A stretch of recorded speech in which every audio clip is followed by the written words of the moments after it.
Well, greetings and hello there, everybody. It's me, your beloved Star Wars Dad Nooch Too Good, and welcome to 5 things that Star Wars Galaxy Heroes needs to fix or improve or whatever. And I'm going to say up front, these are hard videos for me to make. I am, generally speaking, a get along to get along kind of guy. I don't know if that's the right phrase, but generally speaking, I take the things that I can't control and I deal with them as they are, and I move forward. Like, I have zero control over Galaxy of Heroes fixing anything we're going to talk about today. So my basic attitude in life is I can't control this. I love the game. I'm going to keep playing the game. I'm going to push forward and play through it. Now, I know a lot of you guys really want me to come out and say all the nasty things that are broken. Even the game has been broken here lately. For iPhone user, we haven't seen any compensation next. Yeah. Stuff happens. Stuff does happen. And let me tell you, in life, stuff is gonna happen.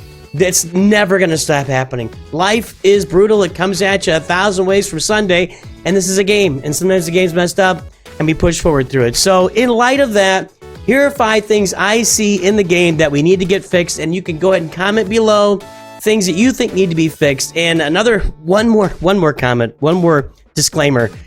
Things like, I'm gonna contradict this in about 2 minutes, but things like saying I need better drop rates for this or that, I need characters, whatever. I don't generally engage in stuff like that because I just feel like, again, that's just the game, and without that, I like the grind. I like the grind. I said it. I enjoy grinding for characters. For me, it is a big part of the enjoyment of the game. It's the part of the game that I maybe enjoy above all others. That's why everything we talk about on the channel is farming guides and how to farm early, how to farm whatever. So there you go. Okay, the first thing I want to mention is they can't get these character models upgraded fast enough. You can see here they've upgraded Thrawn here. This was a while ago, maybe a year ago when Ahsoka came out. And yeah, I still like the old Thrawn cartoony version or the animated version, but you know, all these new character models look like the actual actors. And they've started to do this with the new models. Of course, there's like Jar Jar that looks like Jar Jar. And of course, Jabba looks like Jabba. All the newer models in the last, I don't know, couple of years look like the character that exists. But we still have a lot of the older models. Oh, Iden looks pretty good there. That's been more than a couple of years. There you go, Bastila Shan. If we look at Bastila Shan's PFP here, he looks like a real person, like a human. Here, it looks like a cartoon. They can't go through and upgrade these fast enough. You know, we got Gas. So Gas is kind of a unique story here. They've had this change for a long time, like 4 or 5 years, I think. But they just upgraded this PFP here, so I don't know if they're going to upgrade the character again to look like something. Bastila Shan looking like, or not Bastila Shan, Shakti, etc. So as you go through it here, and one thing, like Director Krennic, that looks like Director Krennic, right? Don't choke on your aspirations, cartoon Director Krennic. So they can't get these upgraded fast enough for me in the game because I think that the new ones look really tremendous. And I do think it's an upgrade for the game. However, I want to talk about, in the middle of all this, one thing I don't really understand. I get that Hera looks like, I don't know, Ewan McGregor's wife. I don't know her name. She was in Sky High. She's been in a bunch of movies, and I don't know her name. So they made her look like her here. Maybe, kind of, I guess. It's hard to tell with all the green makeup and the you know. But still, this still looks like the TV show. So, which one are we going with here? Because when I get to, because this looks like, by the way, the TV show Rebels. This looks like the TV show Ahsoka. This looks like the TV show Rebels. This looks like the TV show Ahsoka. This looks like the TV show Ahsoka. This looks like somebody that doesn't exist in the Star Wars Galaxy Heroes universe. And this looks like somebody doesn't exist. I guess they took the actor that played Ezra on the TV show and said, hey, can you give us some pictures of you in high school? And then they put it in here. I don't know. I prefer, and I guess they need to be consistent and they need to upgrade it. And I know with Loader, when they made Loader Homie, they took an absolute beating, a savage beating, because the graphics in that looked like, the graphics in Loader Homie looked like these graphics, the cartoony graphics. Everybody hated it.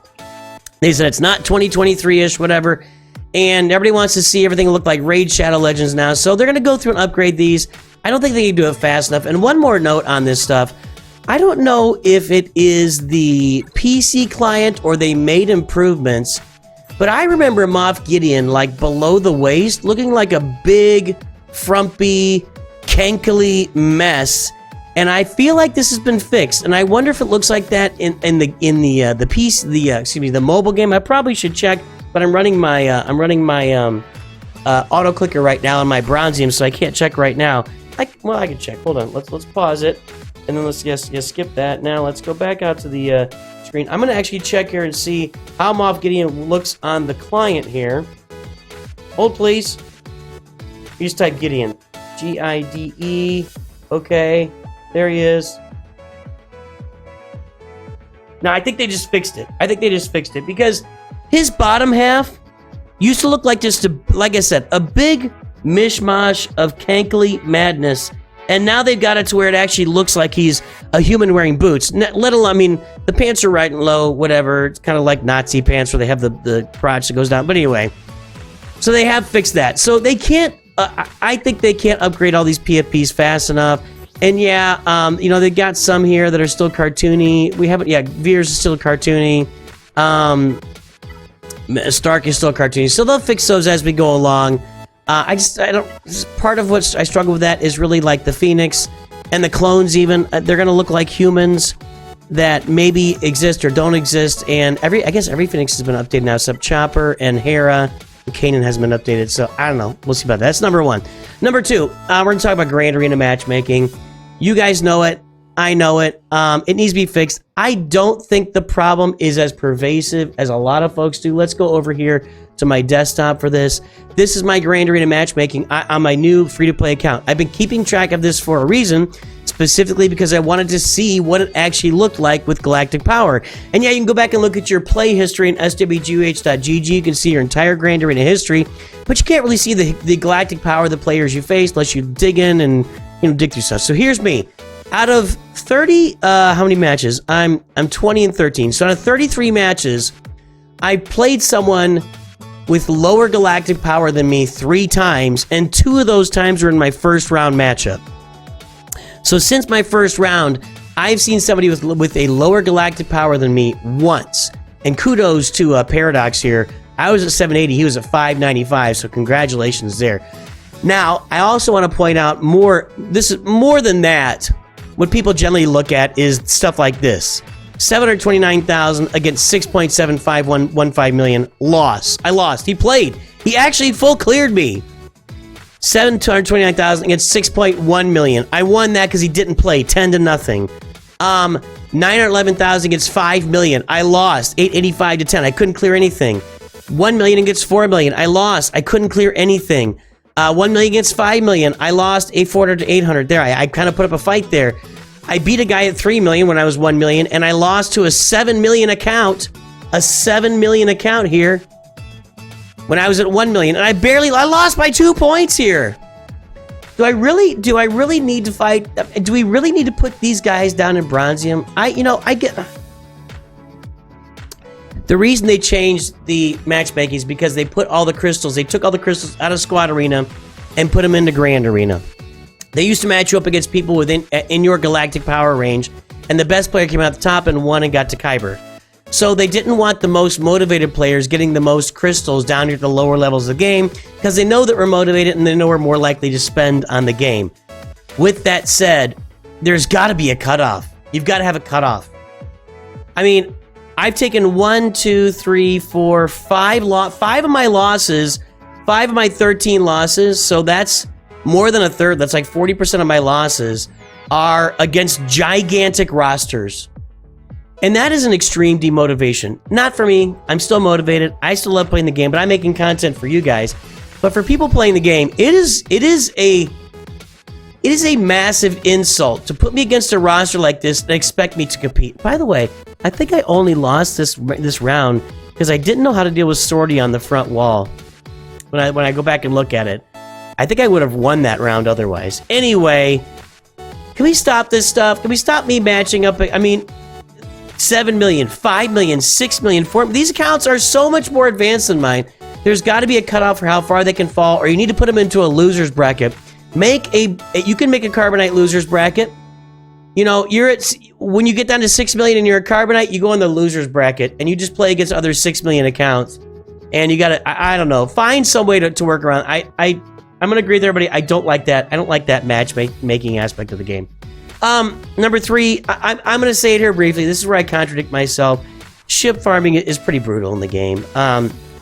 Now, I'm a big honk for... That's not where I want to be. I want to be here. I'm a big honk for farming ships early and often, and you can see it here on my roster. This roster is 2 years and 1 month old. Not even quite 1 month old. It's 2-year-old account, and I've farmed almost every ship. I got Rex's ship. I've got the Raven's Claw, and I've got the TIE Reaper here. I've farmed every other ship I can farm. The Scythe is done. I gotta get that myself. Fury class is in here. So I've got all the ships farmed that I could have farmed. So I made it a priority, and I'm always farming ships.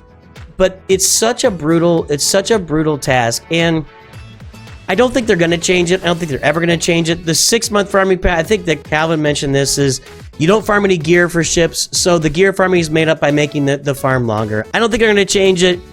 It is rough. It's brutal. It catches people off guard because they're not prepared to farm ships, and I'll just say to all you guys, it's not going to change. I think they should make some adjustments with it. I don't know what that would be, but guys, farm ships early and often. Don't wait around for ships. I'm going to move on from that one. One that's been driving me really crazy lately. This has been driving me really absolutely bonkers lately. Is these data discs in Conquest. You want a quality of life improvement for me? And I've never really farmed Conquest all that hard in the past. And now, because I'm trying to move my account to the end game and I want to unlock Ezra Exiled on day 1, I need to unlock Ezra Exiled on day 1 to go with my Galactic Legend Ahsoka. Because of that, I have to keep changing my data discs in and out. And it is absolutely insane that I obtained order. Obtained order means nothing. This is absolute nothing. Obtained order means nothing. It's like, I don't even know what to compare it to. I don't even know what to compare it to. Which apple did you pick up first before you bought it? It doesn't matter. Doesn't matter. Give me a way to sort these. Let me hover over the data disk and see what its qualities are. Find something. Put a name above it. Put a little name above it so I can at least learn. I never learned these names, but if I would learn the names of the data disks. Give me some way to view these data disks because I have to assign all of them before I can even see what's on them. And I gotta go. Give me a loadout. Give me a loadout screen like you do for mods. I want a data disk loadout. So when I gotta go with my geos, I can just load up the where is it here? I don't know. The summoned ally ones. Or if I want to use Dark Trooper Moff Gideon, give me a place I can use the summoned ally data disk. I can put it into a loadout so I can only have to do this torture once. I have to do this over and over and over again, loading up the data disks. Oh, this is a really bad UI. Like, this is like 2015 level bad, Galaxy of Heroes bad UI. This should not be in the game like this. It should not be built like this. This should be fixed. This is my biggest headache. This is absolutely my #1 headache in the game right now. I'm working on Conquest. I'm trying to make things happen, and you're making it really difficult for me to do that. And that's a major frustration for me in Star Wars Galaxy of Heroes right now. And the final thing I'm going to note here is also Conquest related right now. And it always has been, I guess. The lifter units for Galactic Legend include Commander Ahsoka for Jedi Master Kenobi. It includes Maul for Lord Vader. It includes Ben Solo for Rey. I guess it includes Jedi Knight Cal for Jedi Master Luke, but that's over here on the side. Those 3 Conquest characters are lifters for Galactic Legends. I hate having a day 1 lifter for Galactic Legend. I hate it. I hate when they release a Galactic Legend, Jedi Master Kenobi, and they say, well, if you don't have Cap, this isn't going to perform as intended. Or they release Lord Vader, and they say, if you don't have Maul, this is not going to perform as intended. Or they release Galactic Legend Ahsoka, and they say, if you don't have Ezra Exile, this is not going to perform as intended. I think that's absolute garbage. I think that's absolute filthy garbage. And I don't know any other way to put it. You're giving me a Galactic Legend, and I've always understood the money-making aspect of the game. The whales carry, the 1% of the 1% carry the entire community and bring us to the end and allow us to continue having a game. I get it. I totally get it. The Krakens carry the game. and they're the ones that are being rewarded with this. I just think it's garbage. I don't like the feel of it. I don't like the look of it. I don't like the fact that you're releasing Galactic Legends and I have to farm a whole other character in Conquest in order for the Galactic Legend to work as intended. And if I don't do that, they're not going to work very well. I mean, Jedi Master Kenobi you can beat with gas without Commander Ahsoka on these. I guess you can mix in some other characters we have now, but for 3 years or whatever, without Commander Ahsoka, and it's probably still true, without Commander Ahsoka, you can find ways to beat that team, and Lord Vader gets beaten all the time because Maul ends up on other teams. They try to release a lifter like Darth Bane for Sith Eternal, and it ends up just being his own character. He's not even a lifter. But that's even like 4 years after Sith Eternal was released. I just hate this. I don't like the whole idea that you're going to release Galactic Legends, which are supposed to be your biggest, giantest, most powerful characters in the game, and I got to farm this other character to make them work as intended on day one. And if I don't, I'm a SOL. I'm out of luck, man. So I don't like that. I think it's a bad look for a game. And these are the things I think need to be improved with Star Wars Galaxy of Heroes today. Let me know in the comments the things you think need to be improved. I would love to hear from you. As always, have a great day. I'll talk to you soon. And remember, Nooch too good.